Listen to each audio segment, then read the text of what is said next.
sebelum kita mengulik strategi persiapan Cawapres jelang debat, kita akan lebih dahulu mengintip bagaimana suasana di lokasi debat keempat kali ini di Jakarta Convention Center di Senayan, Jakarta. Ada Audrey Chandra yang akan memandunya. Silakan Audrey.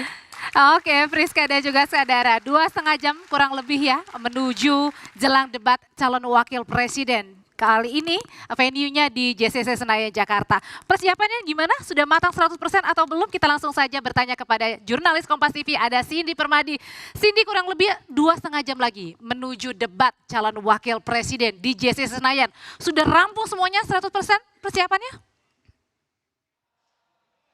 Pastinya semakin mendekat 100% karena persiapan tidak henti-hentinya dilakukan. Mulai dari kemarin ada gladi kotor, hari ini ada gladi bersih, kemudian juga terus tes audio, kemudian juga tes visual bersama perwakilan KPU, kemudian perwakilan dari masing-masing paslon terus dilakukan di 2,5 jam menuju debat Cawapres kedua pada malam hari ini. Nah, Audrey, kalau kami lihat juga sebenarnya dari sekitar mungkin 20 menit yang lalu, para pendukung non-undangan tampaknya sudah mulai datang ke area JCC. Nah, ini memang disediakan area di selasar bagian depan dekat dengan gerbang area masuk ke area JCC ini. Dan kalau dari hasil evaluasi sebelum-sebelumnya agar tidak mengganggu akses keluar masuk dari VVIP atau Capres-Cawapres, kemudian ketua umum partai politik dan juga undangan, jadi disediakan ada area yang juga sudah disertai ada pengamanan. Nah, untuk tadi memudahkan keluar masuk yang juga dipisah ini disediakan ada, kalau di belakang saya ini adalah jalur masuk untuk Capres-Cawapres dan juga ketua umum partai politik.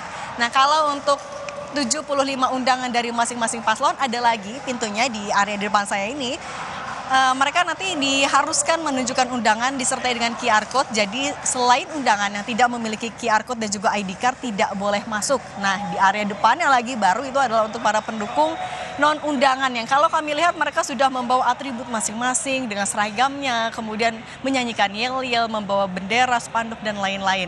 Nah, kalau untuk pengamanan tentu sudah ada apel tadi pagi sebanyak lebih dari 2.000 personil gabungan Polri, mulai dari Mabes Polri, Polda Metro Jaya, Polres Jakarta Pusat akan melakukan pengamanan di 3 ring di 33 titik. Jadi tidak hanya di area JCC saja, tapi juga sampai ke area luar GBK. Jadi juga masyarakat yang akan beraktivitas sekitar GBK sebenarnya tidak akan ada penutupan arus lalu lintas. Tapi tetap disiapkan skenario rekayasa lalu lintas tadi tergantung bagaimana eskalasi menjelang malam atau menjelang debat digelar nanti.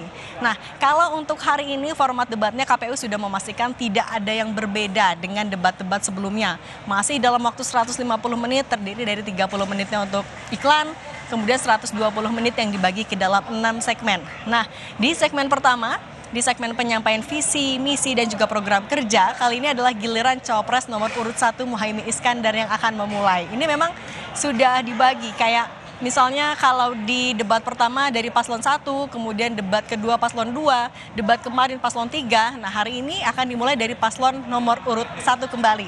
Nah, kemudian untuk para panelis, 11 panelis juga sudah dikarantina sejak tanggal 19 Januari 2024 lalu. Kemudian juga 2 moderator juga sudah sama-sama menandatangani fakta integritas.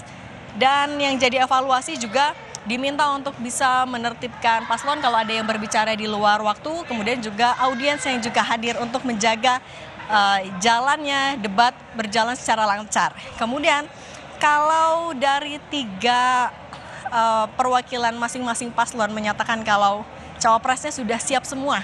Misalnya kalau dari Timnas Amin bilang kalau Gus Muhaimin Iskandar sudah rutin berlatih, kemudian juga dengan pakar yang ada di Timnas, kemudian juga dari eksternal, kemudian juga yang dilatih adalah bagaimana bisa menyampaikan visi, misi, dan program kerja sesuai dengan durasi, juga bilang akan ada kejutan nanti di debat Cawapres pada malam hari ini. Nah, kalau misalnya dari TKN Prabowo Gibran juga sama, melibatkan pakar di internal dan juga eksternal, mulai dari Dewan Pakar, fraksi partai politik yang ada di DPR, dari partai politik pendukung, kemudian dari lembaga riset, sampai organisasi masyarakat sipil. Kemudian kalau dari TPN Ganjar Mahfud juga sama, mengingat background dari Mahfud MD adalah hukum, jadi mereka akan memfokuskan pengetahuan hukum sebagai landasan. Jadi gagasan-gagasan yang akan disampaikan sesuai tema akan dibentuk dalam narasi penegakan hukum. Pada intinya adalah masing-masing paslon punya cara masing-masing untuk mengumpulkan aspirasi dari masyarakat. Kita tahu misalnya ada yang belusukan, ada yang juga bikin program dialog dan lain-lain. Itu jadi momen mereka untuk mengumpulkan apa yang bisa mereka lakukan untuk terkait juga tema hari ini. Tadi misalnya temanya adalah terkait dengan lingkungan hidup, kemudian pembangunan berkelanjutan, sumber daya alam, energi, pangan, agraria, masyarakat adat dan juga desa. Debat cawapres dan juga debat capres atau pada hari ini tidak hanya penting untuk masing-masing paslon atau juga partai politik, tapi tentu penting bagi 204 juta pemilih. Apalagi kita tahu lebih dari 50%-nya adalah pemilih muda. Jadi bagaimana mereka bisa mendefinisikan visi misi program kerja mereka yang terkait dengan tema pada hari ini agar bisa dimengerti secara sederhana, kemudian dekat dengan masyarakat, agar mereka atau para calon pemilih ini bisa semakin jelas menuju 14 Februari 2024 nanti, Audrey. Ya, Cindy, biasanya kan calon pasangan ini kan tibanya setengah jam sebelum atau mendekati pada pukul 7 malam. Sudah ada bocorankah kalau untuk debat keempat ini pukul berapa masing-masing pasangan calon akan tiba di JCC? Kalau itu nanti akan tergantung dari masing-masing ya, karena biasanya juga mereka berangkat bersamaan. Misalnya kalau paslon nomor urut 1, biasanya mereka akan bertemu di satu titik antara capres dan juga cawapres, kemudian berangkat bersamaan. Begitu juga dengan paslon nomor urut 2, misalnya Prabowo dan juga Gibran Rakabuming Raka biasanya bertemu di Kertanegara, kemudian juga di paslon nomor urut 3 juga sama. Jadi kita akan melihat nanti mereka akan bertolak pada pukul berapa, tapi biasanya sih kalau kita melihat dari debat-debat sebelumnya tidak akan begitu jauh dari jam 7, mungkin sekitar setengah jam sampai 15 menit sebelum debat dimulai pada pukul 19 malam nanti.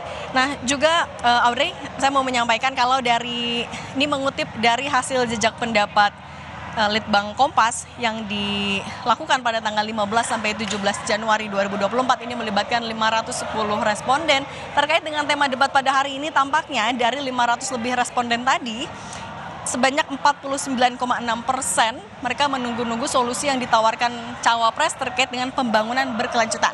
Kemudian 27,1%-nya terkait pangan. Nah kalau secara spesifik lagi tampaknya yang ditunggu-tunggu solusinya adalah terkait deforestasi atau penebangan liar.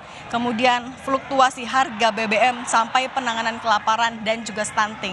Nah ini jadi momen untuk para 204 juta calon pemilih tadi untuk melihat apakah para cawapres ini bisa menjelaskan solusi-solusi terkait dengan masalah-masalah spesifik tadi yang sama-sama ditunggu. Nah yang juga nanti kita akan lihat dalam 6 sesi nanti adalah juga bagaimana para cawapres bisa menyampaikan seberapa realistis, seberapa dekat dengan masyarakat, seberapa sederhana untuk dipahami masyarakat untuk ya tadi agar para undecided voter, swing voter tidak galau lagi untuk menuju tanggal 14 Februari 2024, Audrey. Nanti juga kita akan lihat bagaimana jalannya debat, akan ada kejutan-kejutan apa. Kalau kita lihat dari debat-debat sebelumnya, ada paslon yang menggunakan strategi menyerang misalnya, ada juga yang menggunakan strategi bertahan. Apakah betul ada kejutan hari ini dan bagaimana solusi yang mereka tawarkan terkait dengan tema, nanti akan kami update kembali, Audrey.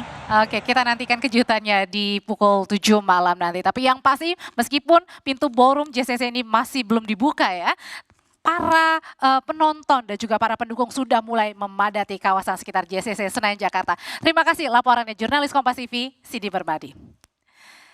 Saudara, tidak hanya persiapan venue saja di dalam debat ya, tepatnya di JCC Senayan yang tadi sama-sama kita sudah saksikan bersama. Nanti setelah ini kita juga akan intip bersama bagaimana masing-masing persiapannya dari calon wakil presiden nomor urut 1, 2, dan 3 dari tempat kediaman masing-masing.